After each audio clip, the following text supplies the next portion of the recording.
ಅದಾದ್ಮೇಲೆ ಧೀಮಂತ ಮನುಷ್ಯ ಅಂತ ಮಾಡ್ತೀರಾ?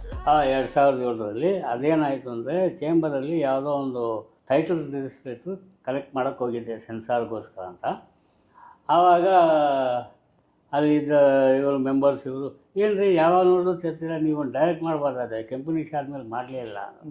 ಸೊ ಮಿಸ್ ಗೋಪಾಲ್ ಕೃಷ್ಣ ಕೋರಗಲ್ ಅವರು ಕೂತಿದ್ರು, ಅವ್ರ ಕೈ ಹ್ಯಾಂಡಿಕ್ಯಾಪ್ಟ್ ಪಾಪ. ಅವರು ಡೈರೆಕ್ಟ್ರು ಬರಬೇಕು, ಟೈಟಲ್ ರಿಜಿಸ್ಟರ್ ಮಾಡಬೇಕು ಅಂತ ಕಾಯ್ತಾ ಇತ್ತು.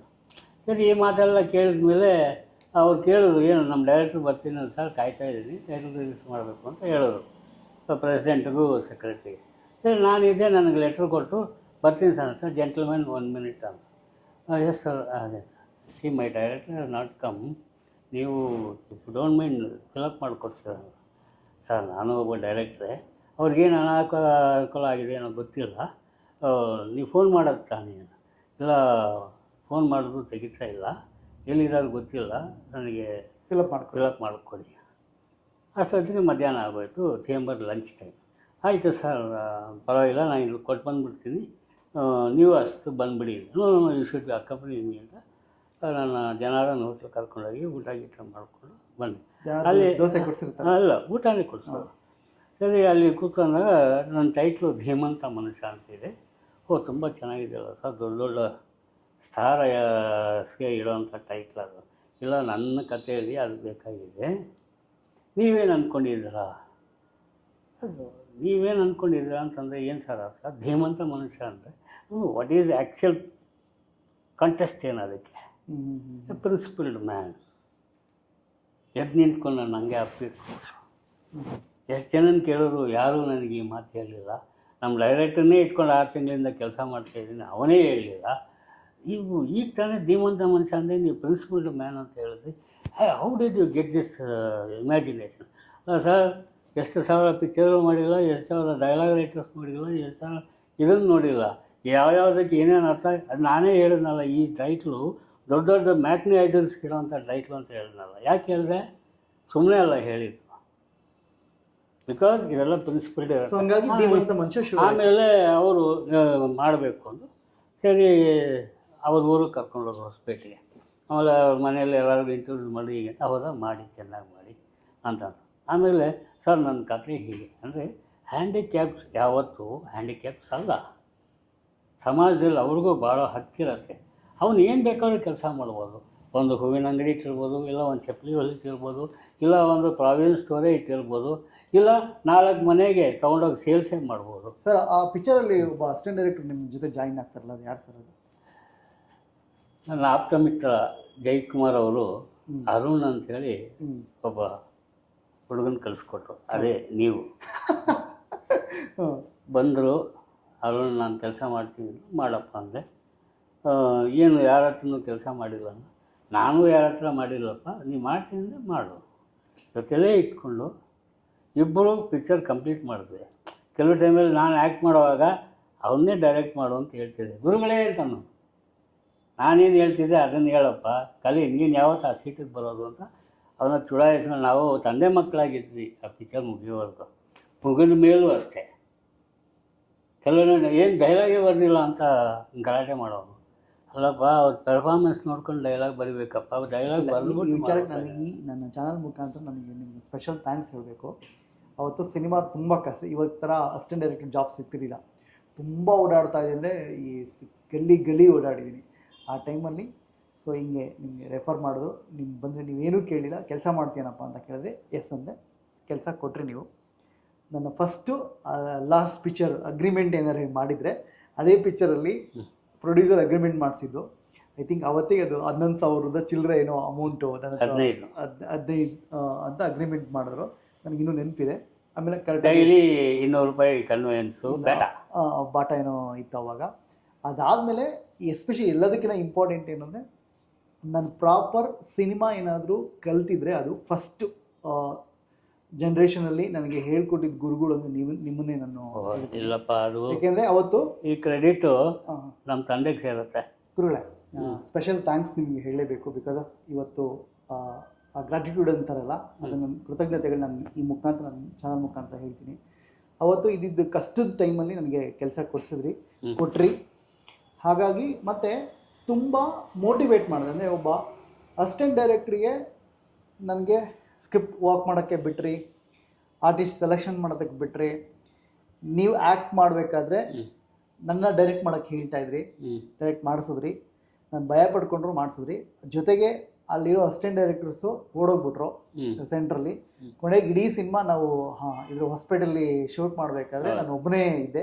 ಹಾಗಾಗಿ ಕೆಲಸ ಕಲಿಯೋದಕ್ಕೆ ನಂಗೆ ಸಿಕ್ಕಾಬಿಟ್ಟೆ ಹೆಲ್ಪ್ ಆಯಿತು. ಜೊತೆಗೆ ನನ್ನ ಫಸ್ಟ್ ಆ್ಯಕ್ಟ್ ಮಾಡಿಸಿದ್ದು ನೀವು.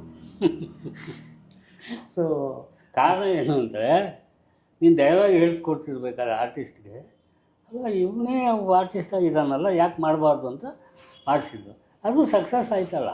ಹೌದು. ಸೊ ನಾನು ಫಸ್ಟು ಆ್ಯಕ್ಟ್ ಮಾಡಿದ್ದು ಸಿನಿಮಾ ಅದು.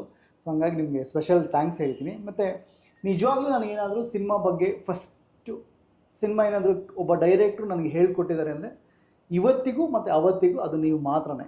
ನನ್ನ ಮಗು ಥರ ಕೂಡಿಸ್ಕೊಂಡು ಹಿಂಗಲ್ಲ, ಹಿಂಗೆ ಮಾಡಬೇಕು, ಹಿಂಗೆ ಮಾಡಬೇಕು, ಹಿಂಗೆ ಮಾಡಬೇಕು, ಟೈಮಿಂಗ್ ಅಂದರೆ ಹಿಂಗಿರುತ್ತೆ, ಲೆಂತ್ ಅಂದರೆ ಹಿಂಗಿರುತ್ತೆ, ಇಷ್ಟು ಫುಟೇಜ್ ಇರಬೇಕು, ಇಷ್ಟು ಸ್ಕ್ರಿಪ್ಟ್ ಬರ್ಕೋಬೇಕು ಅಂತ ನೀವು ಡೆಫಿನೆಟಾಗಿ ನನಗೆ ಮೋಟಿವೇಟ್ ಮಾಡಿದ್ರೆ, ಹೇಳ್ಕೊಟ್ಟಿದ್ರೆ. ಅದು ನಾನು ಇವತ್ತಿಗೂ ಈ ಮುಖಾಂತರ ನಿಮಗೆ ನನಗೆ ಗುರು ಅಂತ ಏನಾದರೂ ಇದ್ದರೆ ಸಿನಿಮಾದಲ್ಲಿ ಅದು ನೀವೇ ಗುರುಗಳೇ. ಅದಕ್ಕೆ ಇವತ್ತು ಈ ಸ್ಥಾನಕ್ಕೆ ಬರಬೇಕಾದ್ರೆ ನಾನು ನಿಜವಾಗ್ಲೂ ಇನ್ನೂ ಕಲಿಯೋಕ್ಕೆ ತುಂಬ ಇದೆ. ಹೌದು, ಯಾಕೆಂದರೆ ಎಂಡಿಲ್ಲ ಅದಕ್ಕೆ. ನಮ್ಮಪ್ಪ ಹೇಳ್ಕೊಟ್ಟಿದ್ದು ಫಂಡಮೆಂಟ್ಸ್ ಏನು ಅಂದರೆ, ಒಬ್ಬ ನಿರ್ದೇಶಕನಾಗಬೇಕು ಅಂದರೆ ನವರಸಗಳು ನಿನ್ನಲ್ಲಿರಬೇಕು. You should be an artist, you should be a technician, you should be a writer, you should be a visualiser, you should be all in one. ಆಮೇಲೆ ನಿನ್ನ ಹತ್ರ ಕೆಲಸ ಮಾಡೋರು ಯಾರೂ ಗುಲಾಮರಲ್ಲ. ಯಾರಾದರೂ ಏನಾದರೂ ಹೇಳಿದರೆ ಅದನ್ನು ತಗೋ. ಯಾಕೆಂದರೆ ನಾಳೆ ಆಡಿಯನ್ಸ್ ಪಾಯಿಂಟ್ ಆಫ್ ವ್ಯೂಲಿ ಅವ್ರು ಹೇಳಿರ್ತಾರೆ. ಅವ್ರು ಯಾಕೆ ಹೇಳಿದ್ರು ಅನ್ನೋದನ್ನು ಆವಾಗ ಸೆಟ್ಟಲ್ಲಿ ಮಾತಾಡಬೇಡ. ಹೌದಾ, ಮಾಡಿಬಿಡೋಣ, ಅದಕ್ಕೇನಂತೆ ಅಂತ ಅವ್ರು ಬೆಂತಟ್ಟು. ಆಮೇಲೆ ಏನು ಕಂಡಿದ್ಯಪ್ಪ ಇದ್ರಲ್ಲಿ ತಪ್ಪು ಅಂತ ಕೇಳಿದಾಗ ಅವನು ಹೇಳ್ತಾನೆ. ಅವರು ಅಲ್ಲ ಆರ್ಟಿಸ್ಟ್ ತಪ್ಪು ಮಾಡಲೇಷನಲ್ಲಿ ಮಾತಾಡಿದ್ರಿಂದ ನಿನಗೆ ತಪ್ಪಾಯಿತು, ಅಲ್ಲಿ ಕರೆಕ್ಟ್ ಮಾಡಿದರೆ ನಿನ್ನ ಉದ್ದೇಶ ಸರಿ ಹೋಗುತ್ತೆ. ಆರ್ಟಿಸ್ಟ್ಗಳು ತಪ್ಪಾಗಿ ಮಾಡಿ ರಾಂಗ್ ಮಾಡಲೇಷನ್ಸ್ ಕೊಟ್ಟಾಗ ಸೀನಿನ ಕಂಟೆಂಟು, ಸೀನಿನ ರಿಯಾಕ್ಷನ್ಸೇ ಚೇಂಜ್ ಆಗಿಬಿಡುತ್ತೆ. ಓಕೆ ಗುರುಗಳೇ, ಇದ್ರ ಮಧ್ಯೆ ಒಂದು ಸಣ್ಣ ಇಂಟ್ರಪ್ಟ್ ಮಾಡ್ತೀನಿ. ಮತ್ತೆ ನೀವು ಮತ್ತೆ ಲಿರಿಕ್ಸ್ ಬರೀತೀರಾ? ಹೌದು. ಓಕೆ, ಆಮೇಲೆ ಆ್ಯಕ್ಟಿಂಗ್ ಶುರು ಮಾಡ್ತೀರಾ, ಮತ್ತು ಅದಕ್ಕೆ ಏನಕ್ಕೆ ಕಂಟಿನ್ಯೂ ಮಾಡಲಿಲ್ಲ, ಅದನ್ನು ಹಂಗೆ ಸ್ಟಾಪ್ ಮಾಡಿಬಿಟ್ರಿ? ನೋಡಿ, ಆ್ಯಕ್ಟಿಂಗ್ ಯಾಕೆ ಮಾಡೋಕ್ಕೆ ಆಗಲಿಲ್ಲ ಅಂತಂದರೆ, ನಾನು ಒಂದು 6,500 ಡ್ರಾಮಾ ಆ್ಯಕ್ಟ್ ಮಾಡಿದ್ದೀನಿ. ನೀವು ಅದ್ಭುತ ಆ್ಯಕ್ಟ್ರು, ನಾನು ನೋಡಿದ್ದೀನಲ್ಲ. 6,500 ಆ್ಯಕ್ಟ್ ಮಾಡಿ ಅಲ್ಲಿ ಜನಗಳು ನನ್ನ ಪ್ರೀತಿಯಿಂದ ಜೂನಿಯರ್ ಶಿವಾಜಿ ಅಂತ ಕರೆಯೋರು. ಅದು ಸ್ಪೆಷಲಿ ಕರ್ಣನ್ ಡ್ರಾಮಾ ನೋಡ್ಬಿಟ್ಟು ಆ ತಾಯಿ ಸೀನ್ ನೋಡ್ಬಿಟ್ಟು 10 ವರ್ಷ ಸಿಕ್ಕಾಬಿಟ್ಟೆ. ತಮಿಳ್ ಲ್ಯಾಂಗ್ವೇಜ್. ಹೌದು. ಓಕೆ. ಅದನ್ನು ಕನ್ನಡದಲ್ಲಿ ಮಾಡ್ತಿದ್ವಿ. ಕರ್ನಾಟಕ ರಾಜ್ಯೋತ್ಸವ ಟೈಮಲ್ಲಿ ಅದೇ ಕನ್ನಡನ ಮಾಡ್ತಾಯಿದ್ದೆ. ಅಲ್ಲಿ ಅಂದರೆ ಪ್ರತಿ ಶುಕ್ರವಾರ ಶನಿವಾರ ಡೈಲಿ ಡ್ರಾಮಾ ಇರೋದು ಸಾಯಂಕಾಲದ ಹೊತ್ತು, ಅಮೆಚ್ಯೂರ್ ಟ್ರೂಪ್ ಅಂತ. ಸೊ ನೀವು ತಮಿಳ್ನಾಡಿದ್ದು ಯಾವಾಗ ಶಿಫ್ಟ್ ಆದ್ರಿ ಇಲ್ಲಿಗೆ? ನಾನು 65ಅಲ್ಲಿ. 65ಅಲ್ಲಿ ನಮ್ಮ ತಂದೆಯವರೆಲ್ಲ ಅಲ್ಲೇ ಇದ್ದರು. ನಾನು ಹೋಗಿ ಬರ್ತಿದ್ದೆ. ಇಲ್ಲಿ ಸ್ಕೂಲಲ್ಲಿ ಹಾಕಿದ್ದು ಕೆಥಿಡ್ರಲ್ ಹೈಸ್ಕೂಲ್ ಅಂತ, ಸೂಲೆ ಸರ್ಕಲ್ ಅಂತ. 10th ಓದಿದೆ. ಆಮೇಲೆ ಮುಂದಕ್ಕೆ ನನಗೆ ಸಿನಿಮಾ ಇಂಡಸ್ಟ್ರಿಯಲ್ಲಿ ಆಸಕ್ತಿ ಇದ್ದಿದ್ದಂತ ಯೂನಿವರ್ಸಿಟಿ. ಆಮೇಲೆ ನಮ್ಮ ತಂದೆನೇ ಇಲ್ಲ, ಎಂತೆಂಥ ದೊಡ್ಡವ್ರ ಹತ್ರ ಕೆಲಸ ಮಾಡ್ತಿದ್ದೆ. ಅವರುಗಳ ಸಂಪರ್ಕ ಅಪ್ಪನಿಗೆ ಇದ್ದಿದ್ದರಿಂದ ಸರಿ ಎಲ್ಲ ನೋಡಿ, ಸ್ಟೋರಿ ಡಿಪಾರ್ಟ್ಮೆಂಟಲ್ಲಿರೋರು, ಡೈಲಾಗ್ ಡಿಪಾರ್ಟ್ಮೆಂಟಲ್ಲಿ ಸಾಂಗ್ಸೇ ಬರೆಯೋರು ದೊಡ್ಡವರೆಲ್ಲ. ಅದನ್ನು ಮ್ಯೂಸಿಕ್ ಡೈರೆಕ್ಟರ್ಸ್ ಆ ಸಾಂಗ್ಸ್ಗೆ ರಾಗ ಹಾಕೋರು. ಓಹೋ, ಅದರಿಂದ ಬ್ಯೂಟಿಫೈ ಆಗ್ತಿತ್ತು. ಇದನ್ನು ಕಲ್ತ್ಕೊಂಡು ನಾನೇ ನಮ್ಮ ಕೆಂಪನಿ ಶಾದಿಲೂ ಬರೆದೆ, ಧೀಮಂತ ಮನುಷ್ಯಲ್ಲಿ ಸಾಂಗ್ಸ್ ಬರೆದ್ರಿ. ಹೌದು. ಗೋಪಾಲಕೃಷ್ಣ ಕೋರಗಲ್ ಅನ್ನೋರು ಯಾವ ರಿಟರ್ನ್ ಫಂಟಾಸ್ಟಿಕ್, ತುಂಬ ಚೆನ್ನಾಗಿ ಬರೆದಿದ್ದಾರೆ. ದೇವರು ನಿಮ್ಗೆ ಸಾಹಿತ್ಯ ಚೆನ್ನಾಗಿ ಇಟ್ಕೊಟ್ಟಿದ್ದಾನೆ. ಆಮೇಲೆ ಸರ್ ಕೊಟ್ಟಿದ್ದಾನೆ ಸರ್, ನೀವು ನನ್ನ ಆ್ಯಕ್ಟ್ ಮಾಡ್ಸೋಕ್ಕೆ ಹೇಳಿ, ನೀನು ನನಗೆ ಹೇಳ್ಕೊಡೋದ್ರಿಂದ ನೀನೆಂತ ಆರ್ಟಿಸ್ಟ್ ಇರಬೇಕು ಅಂತ, ನೀನು ಆ ಕ್ಯಾರೆಕ್ಟರ್ ಮಾಡಬೇಕು ಅಂತ ಬೇರೆ ಯಾರೂ ಮಾಡಬಾರ್ದು ಅಂತ ಆ ಸೋದರ ಮಾವನ ಡೈಲಾಗ್ ಹೇಳಿದಾಗ ನನಗೆ ಅಳು ಬಂದ್ಬಿಡ್ತಾಯ. ಏನೇನೋ ನೀನು ಆ್ಯಕ್ಟ್ ಮಾಡ್ತೀಯ, ಇಲ್ಲೇ ನಿಂತಿದ್ದೆ, ಅಲ್ಲೋಗಿ ಕೂತ್ಕೊಂಡು ಏನೇನೋ ಮಾಡಿಬಿಟ್ಟೆ. ಇಡೀ ಎಲ್ಲ ಲೈಟ್ ವಾಯ್ಸ್ ಎಲ್ಲ ಅಳ್ತಾಯಿತ್ತು. ಹಾಗೆ ಎಲ್ಲ ಆಗ್ತಾ ಬಂತು. ಆರ್ಟಿಸ್ಟಾಗಿ ಯಾಕೆ ಕಂಟಿನ್ಯೂ ಆಗೋಕ್ಕಾಗಿಲ್ಲ ಅಂದರೆ, ಈ ಸೆನ್ಸಾರ್ ಸ್ಕ್ರಿಪ್ಟ್ ಒತ್ತಡಗಳು ನಮಗೆ ಯಾವಾಗ ಜಾಸ್ತಿ ಇತ್ತು, ತುಂಬ ಇತ್ತು. ಏನು 15 ಜನ ಇದ್ದರು, ಆಮೇಲೆ 45 ಜನ ಆಗೋಯ್ತು. ಆ ಲ್ಯಾಂಗ್ವೇಜು, ಈ ಲ್ಯಾಂಗ್ವೇಜ್ ಅಂತ. ಅದು ಎಲ್ಲರೂ ಇವತ್ತಿನವರೆಗೂ ಹೇಳ್ತೀನಲ್ಲ, ಯಾರು ಇಲ್ಲಿ ಓವರ್ಟೇಕ್ ಮಾಡಿದ್ರಲ್ಲ ಟೈಪಿಂಗ್ ಕೊಟ್ಟಾಗ, ಆ ಥರ ಅಲ್ಲಿ ಒಬ್ಬರಾದರು ಅಷ್ಟು ಜನ 20 ಜನ ಇದ್ದರೂ ಕೂಡ, ನಾನು ಬೆಂಗಳೂರಿಗೆ ಬರಬೇಕಾದ್ರೆ 82ಲಿ ಎಲ್ಲರೂ ಹತ್ತವರಿದ್ದಾರೆ ಹೊರತು ಹ್ಮ್ ಹ್ಮ್ ಹ್ಮ್ ಇವತ್ತಿನವರೆಗೂ ಅವರೆಲ್ಲ ಬೇರೆ ಬೇರೆ ಎಲ್ಲೆಲ್ಲ ಕೆಲಸಕ್ಕೆ ಸೇರಿಕೊಂಡ್ರೆ ಹೊರತು ಒಬ್ಬರು ಸೆನ್ಸಾರ್ ಸ್ಕ್ರಿಪ್ಟಿಗೆ ಬಂದಿಲ್ಲ. ಹ್ಮ್ ಹ್ಮ್ ಅವ್ರಂತಾರೆ ನೀನೇ ನಾವೇ ಇಥಿಕ್ಸ್. ನೋ. ಇವತ್ತಿಗೂ ನನ್ನ ವಯಸ್ಸಿನ ಅಸೋಸಿಯೇಟ್ಸ್ ಇದ್ದಾರೆ ತಮಿಳಲ್ಲಿ, ತೆಲುಗಲ್ಲಿ. ಆಮೇಲೆ ನೀವು ಇದೆಲ್ಲ ಜೊತೆಗೆ ದೊಡ್ಡ ದೊಡ್ಡ ಸಿನಿಮಾಗಳಿಗೆ ಕೋ ಡೈರೆಕ್ಟರ್ ಆಗಿ ವರ್ಕ್ ಮಾಡಿದ್ರೆ, ಐ ಥಿಂಕ್ ರಕ್ತ ಕಣ್ಣೀರು ಮಾಡಿದ್ರಿ ನಾನು ನೋಡ್ದಂಗೆ ಅನ್ಸುತ್ತೆ. ಅಂದರೆ ರಕ್ತ ಕಣ್ಣೀರು ನಮ್ಮ ನಿರ್ಮಾಪಕರಾದ ಅನ್ನದಾತರಾದ ಮುನರತ್ನಂ ಅವರು ಬಹಳ ಮರ್ಯಾದೆ, ಸಾಹಿತಿಗಳು, ಬರಹಗಾರರು ಅಂದರೆ ಈ ವಿಚಾರ ತಿಳಿದಾಗ ಮಾಡಿಕೊಟ್ಟಿದ್ದಾಗ ತುಂಬಾ ಸಹಕಾರ ಕೊಟ್ಟು ಮಾಡಿಸೋದು. ಆಮೇಲೆ ಉಪೇಂದ್ರ ಅವರಿಗೆ ರೀಡಿಂಗ್ ಎಲ್ಲ ಕೊಟ್ಟರು. ಉಪೇಂದ್ರ ಅವರು ಸಾಧು ಅವರು ದೇವರಾಜ್ ಅವರೇ ನಮ್ಮ ಜೊತೆ ನೀವು ಇರಿ ಸರ್, ಅದರಲ್ಲಿ ನಿಮ್ಮ ಯೂನಿಟಲ್ಲೇ ಇದ್ದಾರೆ, ಇರಲಿ ನೀವು ಇರಿ ಅಂತ ಹೇಳಿ ನನ್ನ ಸೇರಿಸ್ಕೊಂಡ್ರು. ಇಡೀ ಪಿಕ್ಚರ್ಗೆ ಅವ್ರ ಜೊತೆಯಲ್ಲಿ ಇಟ್ಕೊಟ್ಟು ಎಲ್ಲ ಮಾಡಿ ಭಾಳ ಸಹಕಾರ ಕೊಟ್ಟರು. ಆಮೇಲೆ ಡೈಲಾಗ್ ಹೇಳ್ಕೊಳ್ಳೋದು ಮಾಡೋದು ಎಲ್ಲನೂ ಮಾಡಿಸ್ತಾಯಿದ್ರು. ಇವಾಗ ರಮ್ಯಾ ಕೃಷ್ಣ ಆ್ಯಕ್ಟ್ ಮಾಡೋರು, ಜ್ಯೋತಿಲಕ್ಷ್ಮಿ ಬಂದಿರೋರು, ಆಮೇಲೆ ನಮ್ಮ ಇವರು ಶಾಸ್ತ್ರಿಗಳು ಬಂದಿದ್ದರು, ಶಂಕರಾಭರಣ ಶಾಸ್ತ್ರಿಗಳು, ಅವರುಗಳಿಗೆ ಈ ತೆಲುಗಲ್ಲಿ ಹೇಳಿ ಆಮೇಲೆ ಕನ್ನಡದಲ್ಲಿ ಹೇಳಿ ಮಾಡ್ತಿದ್ರು. ಅವರುಗಳು ನಮಗೆ ಪ್ರಾಂಪ್ಟಿಂಗೇ ಬೇಡ, ನಾವು ಹಂಗೆ ಮಾಡ್ತೀವಿ ಅಂತ ಹೇಳಿ ಅವರು ಆ ಉತ್ತೇಜನ ಕೊಟ್ಬಿಟ್ಟೆ. ಕುರಳೆ, ಇವಾಗ ನೆಕ್ಸ್ಟ್ ಪ್ಲ್ಯಾನ್ ಏನಿದೆ? ಇವತ್ತಿನ ಸೆನ್ಸಾರ್ ಎಷ್ಟರ ಮಟ್ಟಿಗೆ ಚೇಂಜ್ ಆಗಿದೆ? ಇವತ್ತು ರೂಲ್ಸ್ ಏನಾದ್ರು ಚೇಂಜ್ ಆಗಿದೆ ಮಾಡಿ ನೆಕ್ಸ್ಟ್ ನಿಮ್ಮದು ಏನು ಪ್ಲ್ಯಾನ್ಸ್ ಇದೆ? ಇವತ್ತಿಗೂ ಸೆನ್ಸಾರ್ ರೂಲ್ಸ್ ಅದೇ ಇದೆ. ಆದರೆ ಒಂದು ಏನಪ್ಪ ಅಂದರೆ, ಆಗಿದೆ ಸಿನಿಮಾಟೋಗ್ರಾಫ್ ಆ್ಯಕ್ಟ್ ರೂಲ್ಸ್ ಇವಾಗ ಫಾಲೋ ಮಾಡ್ತಾ ಇಲ್ಲ. ಯಾಕೆ ಅಂದರೆ ನಮ್ಮವ್ರು ಮಾಡ್ಕೊಂಡು ಇದಕ್ಕೆ ನಮ್ಮವ್ರು ನಾವೇ ಅನುಭವಿಸ್ಬೇಕು. ಇವರು ಇದು ಬಂದ್ಬಿಡುತ್ತೆ ಅದು ಬಂದ್ಬಿಡುತ್ತೆ ಅಂತ ಫೈಟ್ಗಳಲ್ಲಿ ಇದರಲ್ಲಿ ರೇಪುಗಳಲ್ಲಿ ಬರದೇ ಇದ್ದಂಥ ಶಾರ್ಟ್ಗಳು ಇವಾಗ ಏನು ಮಾಡಿಬಿಟ್ರು, you should write dialogue footage ಹಾಕ್ಬಿಡಿ. ಈ ಶಾರ್ಟ್ಗಳು ಹೊರಟೋಯ್ತು, ನಮ್ಮ ಕೈಗೆ ಸಿಕ್ಕಲ್ಲ ಅಂಥೇಳಿ ರೇಪ್ ಶಾರ್ಟ್ ಅಂತ ಎಸ್ಕೇಪ್ ಆಗಿಬಿಡ್ತಾ ಇದ್ದಾರೆ. ಆದರೆ ನಮ್ಮ ಕಾಲದಲ್ಲಿ ನಾವು ಫುಲ್ಲು ಡೀಟೇಲ್ ಬರೀತಿದ್ವಲ್ಲ ಆ ಟೇಬಲಲ್ಲಿ ನೋಡಿಕೊಂಡು, ಇನ್ನು ಹೆಂಗಿರಬೇಕು. ಇವತ್ತಿಗೂ ಅಷ್ಟೇ, ನನಗೆ ಬರೀಬೇಕಾದ್ರೆ ಎಷ್ಟು ಮನಸ್ಸಿಗೆ ನೋವಾಗತ್ತೆ ಅಂದರೆ, ಸರಿ ಎಲ್ಲರೂ ಮಾಡ್ತಿದ್ದಾರೆ ನಾವು ಮಾಡೋಣ, ಮನಸ್ಸಿಲ್ಲದ ಮನಸ್ಸಲ್ಲಿ serious of girl being raped by a gang ಅಂತ ಹಾಕ್ಬಿಡ್ತಾಯಿದೆ. ಆವಾಗ ಒಂದೊಂದು ಶಾರ್ಟ್ ಬರೀತಿದ್ವಿ, ಎಷ್ಟು ಕ್ಲೀನಾಗಿ ಶಾರ್ಟು ಫುಟೇಜ್ ಸಿಕ್ಕೋದು ಅಂದರೆ ಯಾವ ಶಾರ್ಟ್ ಬೇಕಾದ್ರೂ ಅದನ್ನು ತೆಗೆಯೋದಕ್ಕೆ ಅನುಕೂಲ ಆಗ್ತಿತ್ತು. ಇವಾಗ ಹಂಗಲ್ಲ, ರೇಪ್ ಅಂತ ಹಾಕ್ಬಿಡ್ತೀವಿ, ಅವ್ರು ಏನು ಹೇಳ್ತಾರೋ ಆಮೇಲೆ ಅದರಲ್ಲಿ ರೆಡ್ಯೂಸ್ ರೇಪ್ ಅಂತ ನಾವು ಇವಾಗ ಮಾರ್ಕ್ ಮಾಡಿಕೊಡ್ತೀವಿ. ಆಮೇಲೆ ಡೈಲಾಗ್ ಭಾಳ ಕಷ್ಟ ಇದೆ. ಜನ್ರೇಷನ್ ಚೇಂಜ್ ಆದಂಗೆ ಟೆಕ್ನಾಲಜಿ ಚೇಂಜ್ ಆಗುತ್ತೆ. ಮತ್ತು ಇವಾಗೇನೋ ಕೆಲಸ ಕಮ್ಮಿ ಮಾಡೋದು ಇವತ್ತು ಅಪ್ಡೇಷನ್ನು, ಜಾಸ್ತಿ ಮಾಡ್ಕೊಳೋದಲ್ಲ, ಕೆಲಸ ಕಮ್ಮಿ ಮಾಡ್ಕೊಳೋದು. ಸೊ ಇವತ್ತಿಗೆ ಹಂಗಾಗೋಗಿದೆ. ನೀವು ನರೇಷನ್ಸ್ ಬರೀತಾ ಇದ್ರಿ, ಇವತ್ತು ನರೇಷನ್ ಬೇಕಿಲ್ಲ, ಕೆಲಸ ಕಮ್ಮಿ ಆಯಿತು. ನಮಗೆ ಕೆಲಸ ಕಮ್ಮಿ ಅದೇನೇ ಇವತ್ತು ಇಲ್ಲ. ಆಗಿನ ಕಾಲದಲ್ಲಿ ಸೆನ್ಸಾರ್ ಸ್ಕ್ರಿಪ್ಟ್ ಇಟ್ಕೊಂಡು ರೀಮೇಕ್ ಮಾಡೋರು, ಯಾಕೆಂದರೆ ಸೆಟ್ಗಳಿತ್ತು, ಹೀರೋ ಹೌಸು, ಹೀರೋ ರೂಮ್, ಈ ಥರ ಎಲ್ಲ ಬರೀತಿದ್ವಿ. ಆಮೇಲೆ ಕ್ಯಾಮ್ರಾ ಆ್ಯಂಗಲ್ಸ್ ಬರ್ತಿರ್ತಿರ್ತಲ್ಲ, ಅದು ಇಟ್ ವಾಸ್ ಬ್ಯಾಕಪ್ ಫಾರ್ಗೆ. ಅದೇ ಆ್ಯಂಗಲ್ ಸಿಗ್ತಾಯಿತ್ತಿಲ್ಲ, ಈ ಥರ ತೆಗೆದಿದ್ದಾರೆ, ಸೊ ನಾವು ಈ ಥರ ಮಾಡ್ಬೋದು ಬೆಟ್ರ್ ಅಂತ ಹೇಳಿ. ಇವಾಗ ಹಂಗಿಲ್ಲ, ರೀಮೇಕು ಇಲ್ಲ, ರೀಮೇಕ್ ತೊಗೊಂಡ್ರು ಕೂಡ ಓಕೆ. ಆವಾಗ ರೀಮೇಕ್ ಇಲ್ಲೆಲ್ಲ ರೀಮೇಕ್ ತೊಗೊಂಡಾಗ ನನ್ನ ಹತ್ರ ಟ್ರಾನ್ಸ್ಲೇಷನ್ಗೆ ಬರೋರು. ನಾನು ಅಂತಿದ್ದೆ, ಯಾರಪ್ಪ ಡೈಲಾಗ್ ರೈಟ್ರು, ಅವ್ರನ್ನ ನೋಡಿ ಇಟ್ಕೊಂಡು ನಾವು ಟ್ರಾನ್ಸ್ಲೇಟ್ ಮಾಡಬೇಕು, ಏನೋ ಅಲ್ಲಿ ಇರೋದನ್ನು ಮಾಡ್ಬಿಡೋದಲ್ಲ ಅಂತ ಹೇಳ್ತಿದ್ದೆ. ಆಮೇಲೆ ಬರ್ತಾ ಏನಾಯಿತು, ಟ್ರಾನ್ಸ್ಲೇಷನ್ ಏನಕ್ಕೆ ಬೇಕು, ನಾವೇ ಪಿಕ್ಚರ್ ನೋಡ್ತೀವಲ್ಲ, ನಾವು ಮಾಡ್ಕೊಳ್ಳೋಣ ಬಿಡಿ ಅಂತೇಳಿ ಗೊಬ್ಬೆ ಬಿಸ್ಕೊಂಡು ಹೋದ್ರು. ನನಗೆ ಬಂದಿದ್ದು ನಾವು ಮಾಡಿದ್ದೀನಪ್ಪ. ಇವಾಗ ಸೆನ್ಸಾರಲ್ಲಿ ಏನು ಪ್ಲಾನ್ಸ್ ಇದೆ ಮುಂದೆ? ಕಂಪ್ಲೀಟ್ ಮಗಂಗೆ ವಹಿಸ್ತಾ ಇದ್ದೀರಾ? ಇಲ್ಲ, ಅದರಲ್ಲಿ ಏನಾದ್ರು ಅಪ್ಡೇಟ್ ಮಾಡಬೇಕು ಅನ್ಕೊಂಡು, ಕಾರ್ಪೊರೇಟ್ ಲೆವೆಲ್ ಏನಾದ್ರು ವರ್ಕ್ ಮಾಡಬೇಕು ಅಂದ್ಕೊಂಡಿದ್ದೀರಾ? ನೋಡಪ್ಪ, ಇವಾಗ ನೀನು ಕೇಳ್ತಿದ್ರಿ ಅಂತ ಇಟ್ಕೊ, ನಮಗೂ ನನ್ನ ಮಗನಿಗಾಗಲಿ ನನಗಾಗಲಿ ಯಾರಾದರೂ ಒಬ್ಬರು ಮಾಡೋಣ ಅಂತಂದರೆ ವಿ ಆರ್ ರೆಡಿ. ಏನಂತಂದರೆ ಮಾಡೋ ಜಾಗ ಕರೆಕ್ಟಾಗಿರಬೇಕು. ಇದು ಪ್ರೊಡ್ಯೂಸರ್ಸ್ಗೂ ಡೈರೆಕ್ಟರ್ಸ್ಗೂ ಇದೊಂದು ಇಲ್ಲಿ ಹೋದರೆ ಇಂಥವ್ರು ಇದ್ದಾರೆ. ಇವಾಗ ಅರುಣ್ ಅಮುಕ್ತ ಅವರೊಂದು ಕಾರ್ಪೊರೇಟ್ ಕಂಪ್ನಿ ಇದೆ, ಸೆನ್ಸಾರ್ ಬೋರ್ಡ್ ಅಂತ ಮಾಡ್ತಿದ್ದಾರೆ. ಸೊ ನಾವು ಅಲ್ಲಿ ಹೋಗಿದ್ರೆ ನಮ್ಮ ಪಿಕ್ಚರು ಸೀಕ್ರೆಟಾಗಿ ಇರುತ್ತೆ, ನಮ್ಮ ಪಿಕ್ಚರು ಎಲ್ಲೂ ಯಾರೂ ಗೊತ್ತಾಗಲ್ಲ, ಸೆನ್ಸಾರ್ ಆಗುತ್ತೆ. ಅವ್ರು ಏನು ಕೇಳ್ತಾರೋ ಫೀಸ್ ಕೊಟ್ಟು ನಮ್ಮ ಫೀಸ್ಗಳೇನಿದೆ ಅದನ್ನು ನಾವು ಮಾಡ್ಕೊಂಡು ಹೋದರೆ ಒಂದು ಜಾಗ ಅಂತ ಒಂದು ಇರುತ್ತೆ. ಇವಾಗ ನಾನು ರೆಡಿ. ಇವಾಗ ಕಾರ್ಪೊರೇಟಾಗಿ ಮಾಡೋಣ ಅಂತ ನೀವೊಂದು ಐಡಿಯಾ ಕೊಟ್ಟೆ, ತುಂಬ ಒಳ್ಳೆಯದು. ನಾನಾಗಲಿ ನಮ್ಮ ಮಗ ಆಗಲಿ ನೀನಾಗಲಿ ಒಂದು ಮಾಡೋಣ, ಒಂದು ಮಾಡಿಬಿಟ್ಟು ಇದನ್ನೊಂದು ಮಾಹಿತಿ ಕೊಡೋಣ. ಇಂಥ ಕಡೆ ಸೆನ್ಸಾರಿಗೆ ಬನ್ನಿ, ನಿಮಗೆಲ್ಲನೂ ನಾವು ನೋಡ್ತೀವಿ. ಸಬ್ ಟೈಟ್ಲಿಗೆ ಬೇರೆ ಚಾರ್ಜ್, ಇದ್ರದ್ದು ಬೇರೆ, ಇದ್ರದ್ದು ಬೇರೆ, ಫೀಸಿನ ಎಷ್ಟು. ಪ್ಯಾಕೇಜ್ ಅಲ್ರಿ, ಪ್ಯಾಕೇಜ್ ಮಾತಾಡೋನು ಕೆಲಸ ಮಾಡೋನಲ್ಲ. ನಮಗೆ ನಮ್ಮ ಕೂಲಿ ಕೊಡಿ, ಈ ಫೀಸ್ಗಳು ನಿಮಗೆ ಗೊತ್ತಿರಬೇಕು. ಪ್ಯಾಕೇಜ್ ಅಂತ ಕೊಟ್ಬಿಡ್ತೀರ, ಫೀಸ್ಗಳು ಕೊಟ್ಬಿಡ್ತೀರ, ಬಾಕಿ ಈ ಕೆಲಸಕ್ಕೆಲ್ಲ ಯಾವನು ಕೊಡೋನು?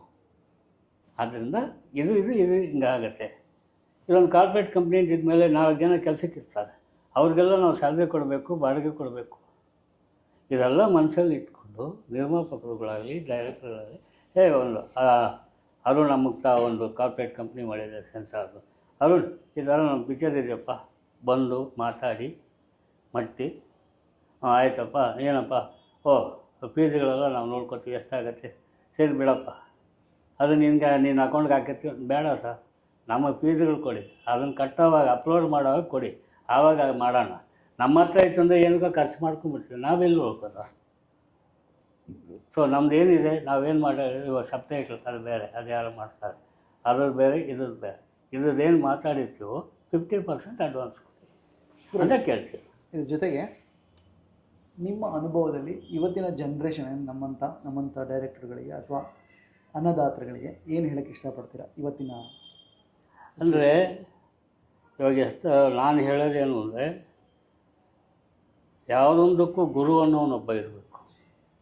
ಗುರು ಅನ್ನೋನು ಇಲ್ಲದೆ ನಾನೇ ಎಲ್ಲ ಕಲ್ತ್ಕೊಂಡೆ ಅನ್ನೋದಕ್ಕೆ ಇದೊಂದು ಏಕಲವ್ಯ ಬಿಲ್ಲು ವಿದ್ಯೆಯಲ್ಲ. ಸಿನಿಮಾ ನಿರ್ದೇಶನ ಮಾಡೋದು ಅಷ್ಟು ಸುಲಭ ಅಲ್ಲ.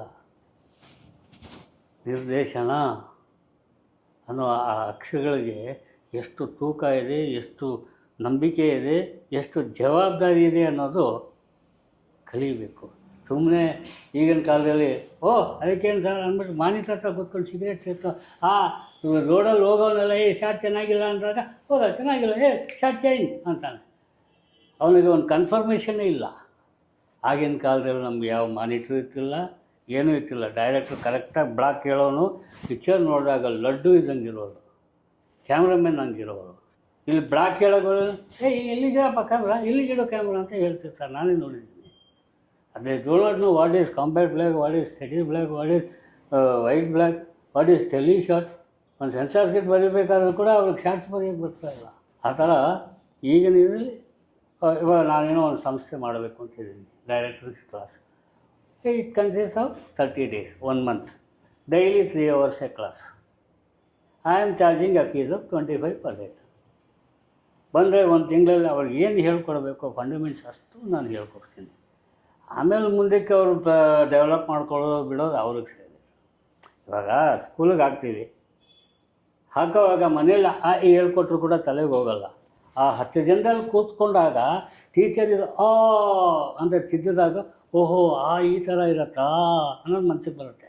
ಆ ಥರ ಒಂದು ಕ್ಲಾಸ್ ಅಂತ ಇದ್ದಾಗ ಅವನೇನು ಹೇಳ್ತಾನೆ, ಯಾಕಿದು, ಡೈರೆಕ್ಟ್ ಅಂದರೆ ಏನು, ಕಥೆ ಅಂದರೆ ಏನು, ಸಂಭಾಷಣೆ ಅಂದರೆ ಏನು, ಸ್ಕ್ರೀನ್ ಪ್ಲೇ ಅಂದರೆ ಏನು, ಯಾವ ಥರ ಇದನ್ನು ಇನ್ವಾಲ್ವ್ ಮಾಡ್ಕೋಬೇಕು, ಸಾಂಗ್ಸ್ ಅಂದರೆ ಏನು, ಮನಸ್ಸಿಗೆ ಬಂದಿದ್ದರೆ ಬರೆಯೋದಲ್ಲ. ಗುರುಗಳೇ, ಇಷ್ಟು ವರ್ಷದ ಎಕ್ಸ್ಪೀರಿಯನ್ಸಿಂದ ಇಂಡಸ್ಟ್ರಿಗೆ, ಪ್ರೊಡ್ಯೂಸರ್ಗೆ, ನಿರ್ದೇಶಕರಿಗೆ ನೀವು ಏನು ಹೇಳಕ್ಕೆ ಬಯಸ್ತೀರಾ? ಅಂದರೆ ಈ ಒಂದು 55 ವರ್ಷದ ಸುದೀರ್ಘ ಪಯಣದಲ್ಲಿ ನನ್ನ ಸಾಕಿದ ನನ್ನ ಅನ್ನದಾತರು, ನಿರ್ಮಾಪಕರು, ನಿರ್ದೇಶಕರು, ಎಡಿಟರ್ಗಳು, ತಾಂತ್ರಿಕ ವರ್ಗದವರು, ಆಮೇಲೆ ಇದಕ್ಕೆ ಸಪೋರ್ಟಾಗಿ ನಿಂತ ಎಷ್ಟೋ ಕಲಾವಿದರುಗಳು, ಇವರು ಮಾಡಿದರೆ ಸೆನ್ಸಾರ್ಗಳು ಇದು ಸುಲಭವಾಗಿ ಆಚೆ ಬರುತ್ತೆ ಅಂಥೇಳಿ. ಆಮೇಲೆ ಇತ್ತೀಚಿನ ಹೊಸ ಪೀಳಿಗೆಯವರುಗಳು ನಮಗೆ ಕೊಡ್ತಿರ್ತಕ್ಕಂಥ ಗೌರವ, ಅವರುಗಳಿಗೆ, ಆ ನಿರ್ಮಾಪಕರಿಗೆ, ನಿರ್ದೇಶಕರಿಗೆ, ಆಮೇಲೆ ಸಂಕಲನಕಾರರಿಗೆ ಎಲ್ಲರಿಗೂ ಮತ್ತು ಈ ಡೈರೆಕ್ಟರ್ಸ್ ನೋಟ್ ಸಂಸ್ಥಾಪಕರಿಗೆ ನನ್ನ ಮನಃಪೂರ್ವಕ ಅಭಿನಂದನೆಗಳು ಮತ್ತು ಏನು ಹೇಳಬೇಕು, ಸಂತೋಷ.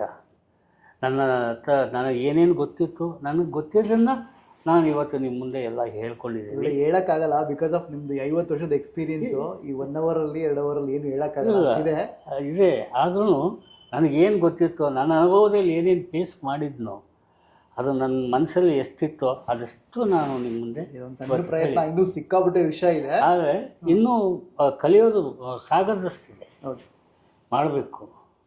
ನಾನು ಇತ್ತೀಚೆಗೆ ನಿರ್ದೇಶನದ ಒಂದು ಚಿಕ್ಕ ಕ್ಲಾಸ್ ಮಾಡೋಣ ಅಂತ ಇದ್ದೀನಿ. ಅದಕ್ಕೊಂದು 25,000 ತಿಂಗಳಿಗೆ, ಹ್ಞೂ ದಿವ್ಸಕ್ಕೆ 3 ಅವರು, 1 ತಿಂಗಳಿನ ಕ್ಲಾಸ್ ಮಾಡೋಣ ಅಂತ ಇದ್ದೀನಿ. ನಾನು ಈ ಮುಖಾಂತರ ಹೇಳ್ತೀನಿ, ಯಾರಾದರೂ ಡೈರೆಕ್ಷನ್ ಬಗ್ಗೆ ತಿಳ್ಕೋಬೇಕು, ಕ್ಲಾಸ್ಗೆ ಹೋಗಬೇಕು ಅಂತ ಹೇಳಿದ್ರೆ ಪರ್ಸನಲಾಗಿ ಸಾರ್ ತೊಗೊಂತಾರೆ, ದಯವಿಟ್ಟು ಹೋಗಿ, ಕೆಳಗಡೆ ಸಾರ್ ನಂಬರ್ ಹಾಕಿರ್ತೀನಿ. ಹಾಗೆ ಸೆನ್ಸಾರ್ ಯಾರಾದರೂ ಮಾಡಿಸ್ಬೇಕು, ಅದ್ರ ಬಗ್ಗೆ ಇನ್ಫಾರ್ಮೇಷನ್ ಬೇಕು ಅಂತ ಹೇಳಿದ್ರು ಕೆಳಗಡೆ ಡಿಸ್ಕ್ರಿಪ್ಷನಲ್ಲಿ ನಂಬರ್ ಹಾಕಿರ್ತೀನಿ. ಪ್ಲೀಸ್ ಅವ್ರನ್ನ ಕಾಂಟ್ಯಾಕ್ಟ್ ಮಾಡಿ, ಅವ್ರ ಜೊತೆ ನೀವು ಕಮ್ಯುನಿಕೇಟ್ ಮಾಡಬೇಕು. ಮಗು ಥರ ನಿಮಗೆ ಟ್ರೀಟ್ ಮಾಡ್ತಾರೆ, ಯಾಕೆಂದರೆ ನನ್ನ ಪರ್ಸನಲ್ ಒಪಿನಿಯನ್.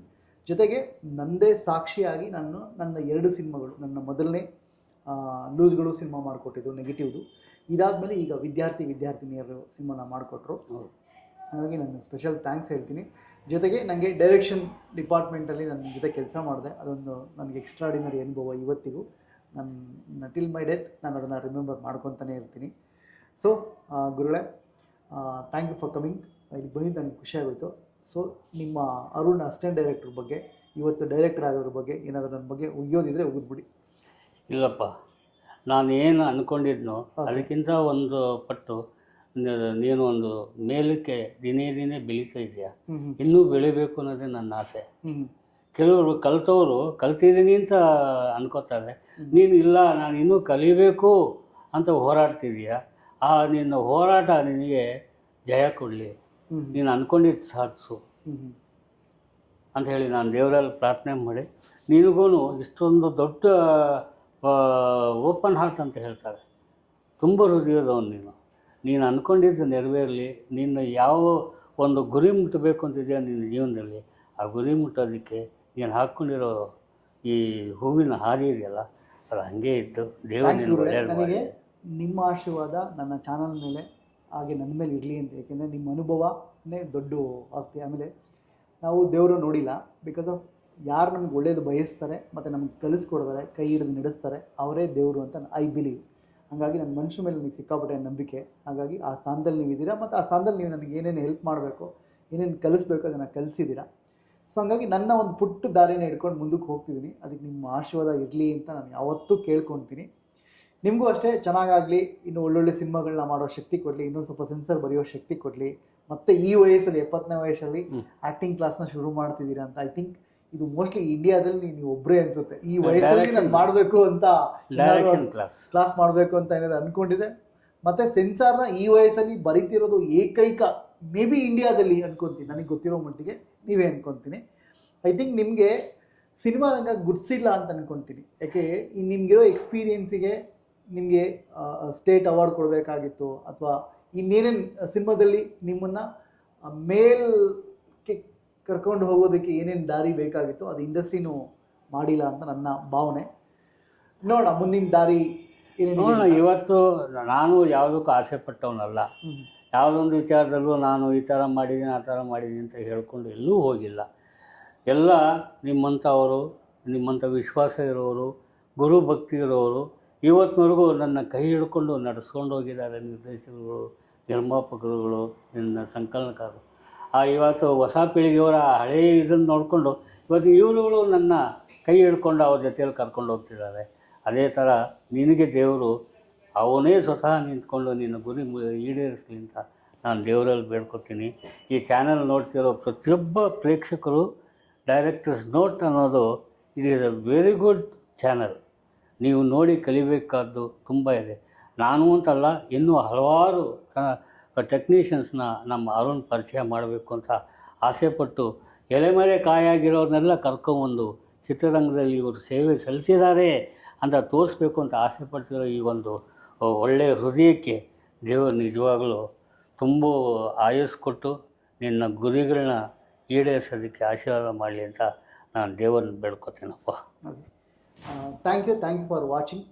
ಸೊ ತೆರೆಯ ಮುಂದಿನ ಹಿರಿಯ ಹೀರೋ ಅಂತಲೇ ನಾನು ಕರಿತೀನಿ. ಇವ್ರದ್ದು ವೀಡಿಯೋನ ನೋಡಿದ್ದಕ್ಕೆ ನಿಮ್ಮೆಲ್ಲರಿಗೂ ಮತ್ತೊಮ್ಮೆ ಥ್ಯಾಂಕ್ಸ್ ಹೇಳ್ತೀನಿ. ಶೇರ್ ಮಾಡಿ, ಲೈಕ್ ಮಾಡಿ, ಒಳ್ಳೊಳ್ಳೆ ಕಂಟೆಂಟಿಗೆ ಸಬ್ಸ್ಕ್ರೈಬ್ ಮಾಡಿ ಅಂತ ಈ ಮುಖಾಂತರ ಕೇಳ್ಕೊತೀನಿ. Love you all. ಮತ್ತೆ ಸಿಗೋಣ.